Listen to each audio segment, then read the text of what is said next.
तो अब हम बात करने वाले हैं unit number 5 of SPP university of डा सब्जेक्ट एमर्टाइज एनालिसिस। तो हमने हमें इसमें क्या क्या पढ़ना है कि aggregate analysis, accounting method and potential function. ये तीन मेथड है एमर्टाइज एनालिसिस के, वो हम डिटेल में पढ़ेंगे। उसके बाद है amortized analysis of binary counter, stack time space trade off. के बाद हम पढ़ेंगे tractable and non tractable problems. फिर पढ़ेंगे हम रैंडमाइज्ड एंड अप्रोक्सीमेट एल्गोरिदम्स। उसके बाद पढ़ेंगे हम embedded algorithms and sorting algorithm for embedded systems. Now let's start with the video. सबसे पहले थैंक यू फॉर डीके साहब, उनके नोट्स हमें बहुत हेल्पफुल है, तो उन्हीं के नोट्स से हम पढ़ने वाले हैं आज।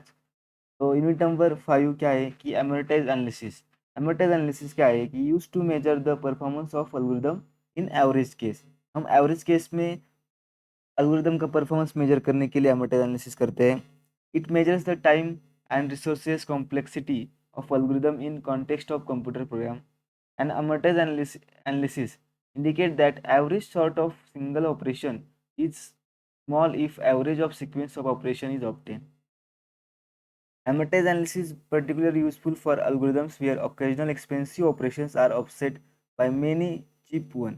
मतलब क्या होता है कि कभी कभी एक्सपेंसिव ऑपरेशन होते हैं, तो वहाँ पे हम एमर्टाइज एनालिसिस यूज करते हैं for the overall average analysis of the that algorithm.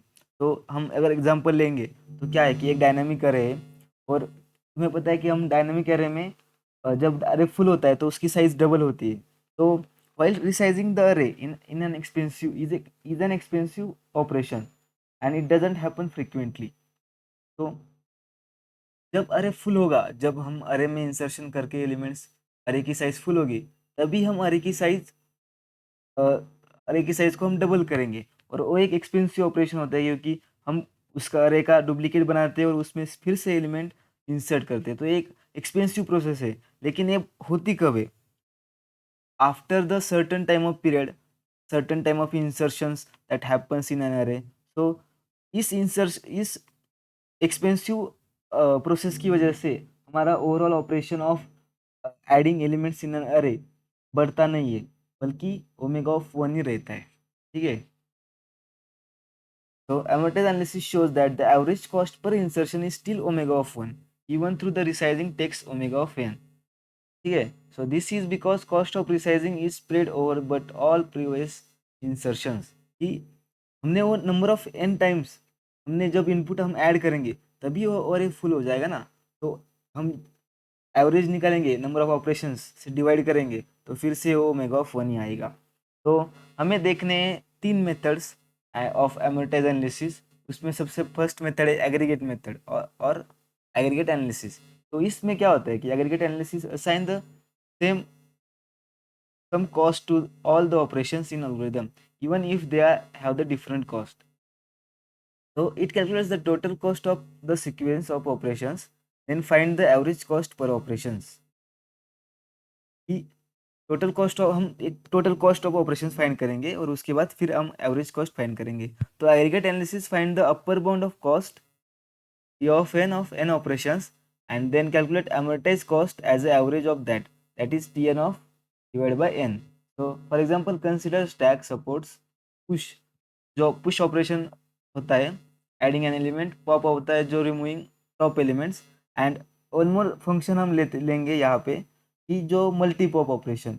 अब मल्टी पॉप ऑपरेशन क्या लेते हैं, एक पैरामीटर लेता है के, तो रिमूविंग अप टू के elements the from the stack until it is empty.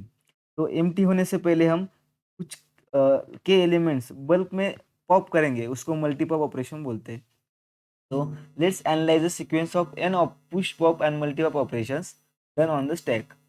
Let's assume push and pop each takes omega of 1 and multipop k in worst case takes omega of k times. ये सही है, ठीक है, क्योंकि के times pop up हो रहा है तो ओमेगा ऑफ के। So however the n operations, the total number of elements pushed into the stack is at most n। मतलब अगर हमने n ऑपरेशंस परफॉर्म किए हैं तो हम ज़्यादा से ज़्यादा स्टैक में हम कितने एलिमेंट्स इंसर्ट कर सकते हैं, तो n पुश कर सकते हैं, तो n। सो ठीक है, फिर तो हम पॉप भी पॉप हम पॉप सिंगल पॉप करें या मल्टी पॉप करें, लेकिन हम ये नहीं पॉप कर सकते। This means that multi pop can only remove elements that were previously push. जो पुश करेंगे, जो पुश हुए हैं एलिमेंट्स, वही तो हम पुश कर सकते हैं मल्टी पॉप से भी। So therefore the total cost of n operations including push pop and multi pop is omega of n. And so the amortized cost per operation is omega of n divided by n. So omega of 1 is amortized cost of that operation. तो हम क्या करते हैं यहाँ पे, हम कुछ value assign करते हैं, ऑपरेशन की कॉस्ट डिफाइन करते हैं सम ऑपरेशंस की, और जो हम यहाँ पे number of N sequential operation लेंगे और उनका हम एनालिसिस करेंगे। तो उन सब का जो कॉस्ट है उसका हम एवरेज निकालेंगे by dividing by number of operations.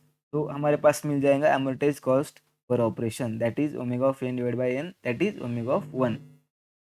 ठीक है, तो एग्रीगेट मेथड में ये होता है कि हम एवरेज निकालते हैं। तो उसके बाद नेक्स्ट मेथड है पोटेंशियल फंक्शन मेथड। तो potential function method is a technique used to evaluate average cost of operations in a sequence. It introduces a mathematical function, a potential function phi, which represents the stored energy of data structure. This function helps to balance expensive operations by using extra work saved during cheaper operations. ठीक है, इसका working देखते हैं एक बार। यहाँ पे क्या होता है, हम क्या करते हैं, मतलब एक पोटेंशियल डिफरेंस हम डिफाइन कर लेते हैं हर एक ऑपरेशंस के लिए, और जो पुश ऑपरेशंस है उसके लिए हम two as a potential cost लेंगे, और जो पॉप इसलिए हम वो जो हमने सेव किया था वो हम यूज़ करेंगे। अब इसका वर्किंग पहले देखते हैं, उसके बाद एक्सप्लेन करता हूँ कि we define a potential function phi of s, where s is the current state of data structure. For each operation, we calculate actual cost, time taken for operation. Actual cost मतलब क्या है, time taken for operation. Change in potential क्या है, how phi of s changes after the operations. तो the amortized cost क्या होता है कि actual cost plus change in potential. तुम्हें ये फॉर्मूला यहाँ पे एग्जाम पे लिखना है कि एमोर्टाइज कॉस्ट यहाँ पे क्या होगा कि इन पोटेंशियल में actual cost plus change in potential. तो for example define a potential function phi of s where s is the current state of stack. So let's phi of s equal to number of elements in a stack. ठीक है, so the push, so from push the cost of push operation is omega of 1 and potential increase by 1 because the one element is added. तो the amortise cost इसकी कितनी हो गई, actual cost plus change in potential. तो दो इसकी push operation की एमोर्टाइज cost हो गई। तो the cost of pop operation is omega of 1 and the potential decreases by 1 because the one element is subtracted और रिमूव्ड। तो द एमोर्टाइज कॉस्ट उसकी कितनी हो गई, 1 minus 1 that is equal to 0। तो पॉप ऑपरेशन की एमोर्टाइज कॉस्ट कितनी हो गई, 0। एंड सेम उसी तरह मल्टी पॉप ऑपरेशन की भी एमोर्टाइज कॉस्ट कितनी हो गई, 0। तो हम अगर बल्क में ऑपरेशंस परफॉर्म करेंगे, एट द एंड हमें amortized cost equal to null null ही मतलब इक्वल टू कांस्टेंट ही मिलने वाली है। तो ये होता है कि पोटेंशियल डिफरेंस में तुम्हें इस पोटेंशियल मेथड में ना ये वाला फॉर्मूला याद रखना है। तो ये याद करके रखो कि amortise cost equal to actual cost plus change in potential. ठीक है, उसके बाद बात करेंगे हम थर्ड मेथड की, that is accounting method. So in accounting method is a way to analyze average cost of sequence of operations by charging a fixed cost, that is amortized cost to each operations. हम यहाँ पे क्या करेंगे, एक fix cost fix करेंगे हर एक operations की, और वो हम चार्ज करेंगे। ठीक है, it ensures that expensive operations are paid in advance using extra credits save from cheaper operations. जो हम एक्सपेंसिव ऑपरेशंस है वो हम एक्स्ट्रा क्रेडिट से पेड करेंगे। अब इसका वर्किंग देखते हैं कि assign a fix cost amortise cost to each operations regardless of its actual cost. वहाँ पे पोटेंशियल में क्या था कि जो एमोर्टाइज कॉस्ट थी वो एक्चुअल कॉस्ट पे डिपेंड कर रही थी, और इसमें क्या होता है कि अकाउंटिंग मेथड में क्या होता है कि एक्चुअल कॉस्ट पे एमोर्टाइज कॉस्ट डिपेंड नहीं होती है। ठीक है, हम एक फिक्स कॉस्ट उसको असाइन करते हैं। When an operation cost less than assign एमोर्टाइज cost then the leftover is stored as a credits. So these credits are used to pay for the future expensive operation. अब goal is to ensure that total amortized cost is greater than or equal to actual cost when overall operations are performed. तो इसका example देखते फिर समझते कि actual में हो क्या रहा है। तो consider a stack with push pop and multipop operations. तो पुश में क्या हो रहा है, actual cost is omega of 1, assign omega of 2 as a amortized cost, and 1 until is used for actual push operation, 1 unit is saved for credit for future pop operation और multi-pop operation। मतलब हम यहाँ हमने यहाँ पे क्या किया है, amortized कॉस्ट उसको फिक्स कर दिए कि ओमेगा ऑफ 2, और पॉप ऑपरेशन की हमने amortized कॉस्ट कितनी अलोकेट की है कि ओमेगा ऑफ 0, मतलब दिस तो एंड एक्चुअल कॉस्ट कितनी उसकी होती है, ओमेगा ऑफ 1। तो amortized cost is omega of 0 because operation is paid for using credit left by the previous push operation. And same for multipop operation, कि multipop operation में भी वही होता है कि जो हमने हमारा बचा हुआ क्रेडिट से पुश ऑपरेशंस का, वो हम यूज करते हैं फॉर द परफॉर्मिंग मल्टीपॉप ऑपरेशंस। तो इससे भी एक एवरेज केस से हम एमर्टाइज एनालिसिस करते हैं कि मतलब नंबर ऑफ सिक्वेंशियल ऑपरेशंस हम परफॉर्म करेंगे, और फिर भी एक्सपेंसिव ऑपरेशंस होने के बाद भी एक हम एवरेज और कांस्टेंट टाइम कॉम्प्लेक्सिटी का अवलोकन करते हैं, मतलब प्राप्त करते हैं उससे। तो यही है एमर्टेज एनालिसिस। ठीक है, तो यहाँ पे एंड होता है एमर्टेज एनालिसिस। उसके बाद है tractable and non tractable problems. तो ट्रैक्टेबल प्रॉब्लम्स क्या होते हैं कि problems are said to be tractable if they get solve in polynomial time using deterministic algorithm. तो मतलब पॉलिनोमियल टाइम जैसे कि omega of 1, omega of n log n और n स्क्वेयर, तो ये सब प्रॉब्लम्स क्या है, ट्रैक्टेबल प्रॉब्लम्स है, और इनको हम क्या बोलेंगे, डिटर्मिनिस्टिक एल्गोरिदम यूज करके ये प्रॉब्लम हम सॉल्व करेंगे। सो और नॉन ट्रैक्टेबल प्रॉब्लम्स क्या होते हैं, problems are said to be non tractable if they can not be solve in polynomial time using deterministic algorithm. तो अगर जो पॉलिनोमियल टाइम में सॉल्व नहीं हो रहे, उन प्रॉब्लम को हम क्या बोलेंगे, नॉन ट्रैक्टेबल प्रॉब्लम्स। तो इस प्रॉब्लम्स में this problems are NP class, NP hard problems. तो इनमें इनका एग्जांपल क्या होता है कि एक्सपोनेंशियल जिनकी कॉम्प्लेक्सिटी है, तो वो प्रॉब्लम नॉन ट्रैक्टेबल प्रॉब्लम हम उनको कहते हैं, और हमें वो नॉन डिटर्मिनिस्टिक अप्रोच से सॉल्व करने पड़ते हैं। तो इनका एग्जांपल क्या होता है कि 0 1 नैपसैक प्रॉब्लम और ट्रैवलिंग सेल्समैन प्रॉब्लम, टीएसपी। ठीक है, तो ये दो प्रॉब्लम्स है जो आपको पूछे हैं एग्जाम में, tractable and non tractable, basic difference है। ठीक है, उसके बाद है randomise algorithms. Randomise algorithm is an algorithm that uses random numbers to influence its behaviour and decision making. यहाँ पे क्या होता है कि हर बार वही आंसर आएगा फॉर द सेम इनपुट, ये फिक्स नहीं है। Unlike the deterministic algorithm which always produce same output for same input, randomized algorithm can produce different outputs for taking the path depending on the random choices they make. For the same input, here are different outputs are generated because because of that randomness. So for randomized algorithms, execution time may vary from run to run. For different inputs, there may be different outcomes for each executions.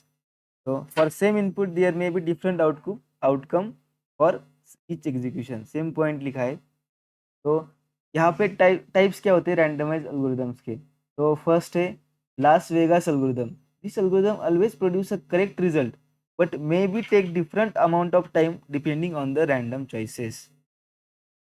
और एक algorithm है Monte Carlo algorithm. तो this algorithm में produce the incorrect result with the small probability but run in guarantee time.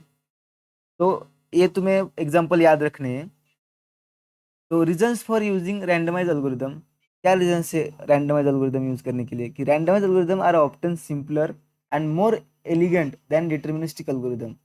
They are usually faster because randomness helps avoid worst case scenario in many problems. तो ये कभी कभी helpful करता है कि worst case scenario को avoid करने के लिए। They often have high probability guarantees of success making them reliable. कभी कभी वो high probability of guarantee of success provide करता है रैंडमनेस।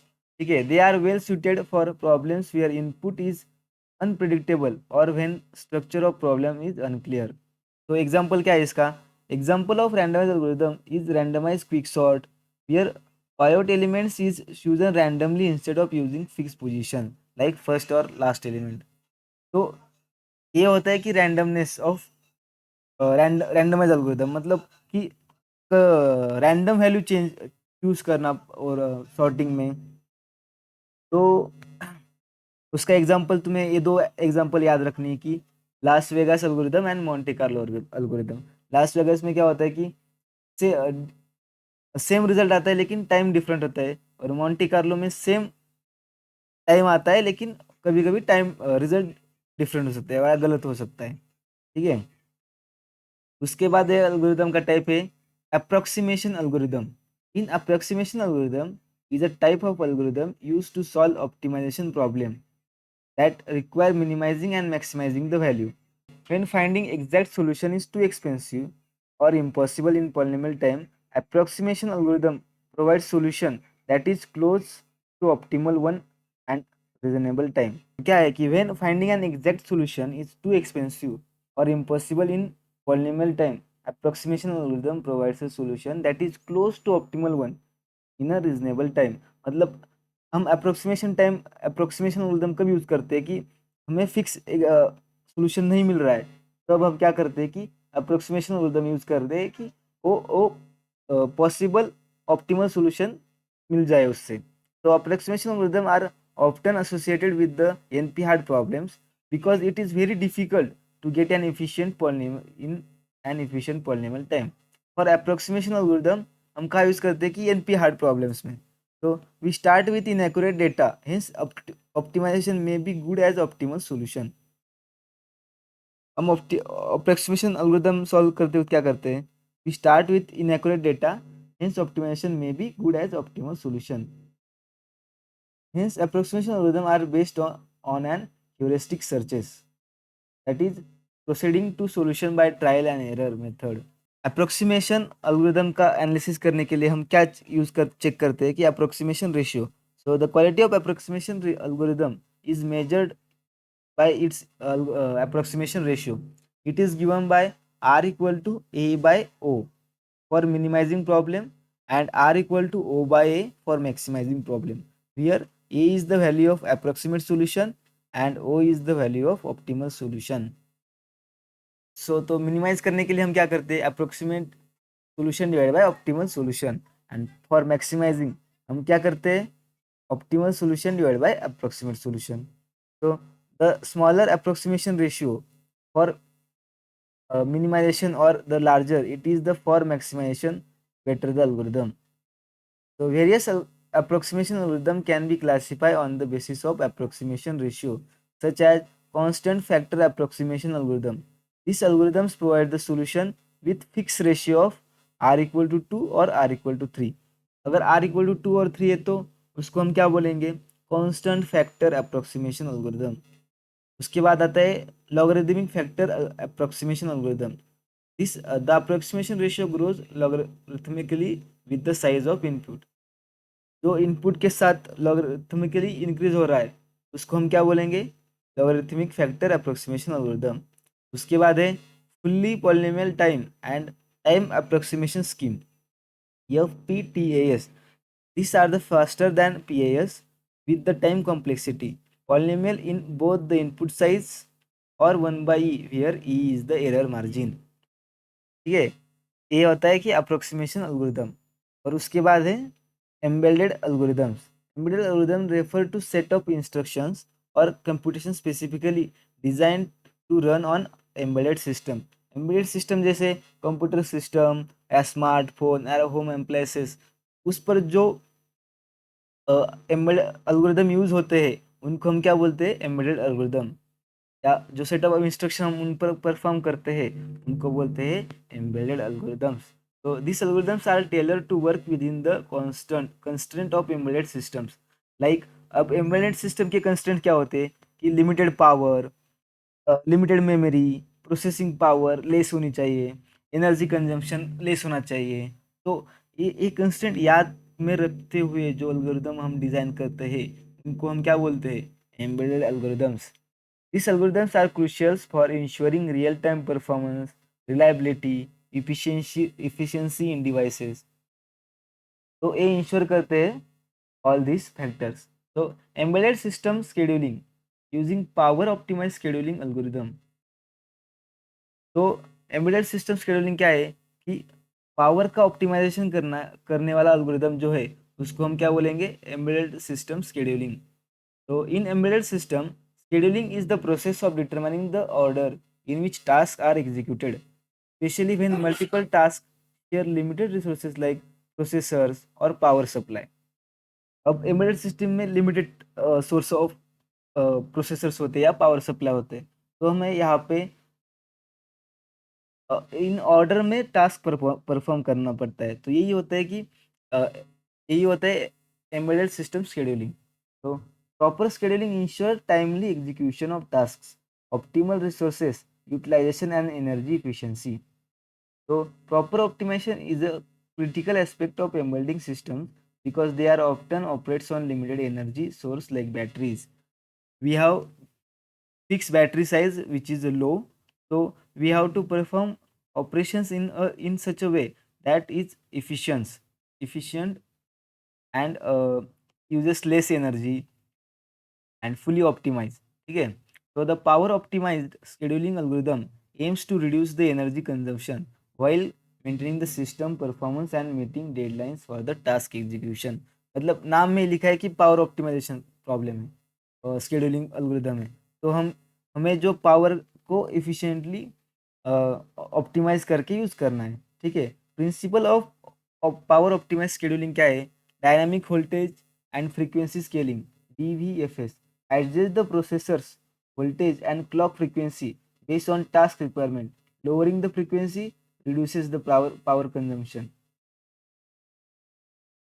हमें फ्रीक्वेंसी कम करके पावर का कंजम्पशन करना है. उसके बाद है टास्क प्रायोरिटाइजेशन.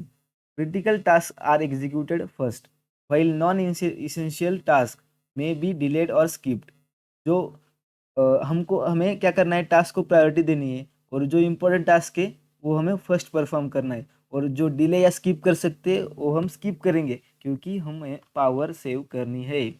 तो workload balancing in spread the task across multiple cores if available to prevent overheating or improve power efficiency. तो जैसे हम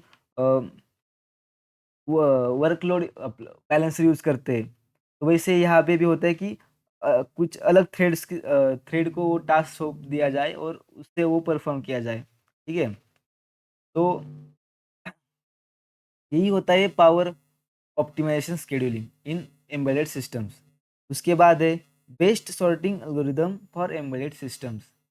अब इंसर्शन सॉर्ट एक बेस्ट सॉर्ट माना जाता है, is often considered ideal for embedded system because of the following reasons. क्या क्या रीजंस है भाई following. Low memory usage. Insertion sort is an in place sorting algorithm meaning it requires only constant amount of extra memory. Low memory लेता है insertion sort, इसलिए best है. उसके बाद है simplicity. The algorithm is straightforward to implement and making it easier to adapt for specialized embedded system task because of this simplicity. उसके बाद reason है efficient for small data sets. Insertion sort is very efficient for small size data which is common in embedded application. जो home applications होते हैं उसमें ज़्यादा data नहीं होता है, कम ही डेटा होता है, और कम डेटा के लिए insertion sorting is the best. उसके बाद है real time application. Algorithm sort incrementally allowing the real time systems to process and start incoming data on fly. इसकी वजह से भी हम इंसर्शन सॉर्ट यूज करते हैं. तो बस इतना ही इस चैप्टर में. अब देखेंगे अगला चैप्टर इसके अगले वाले वीडियो में. तब तक के लिए ओके बाय.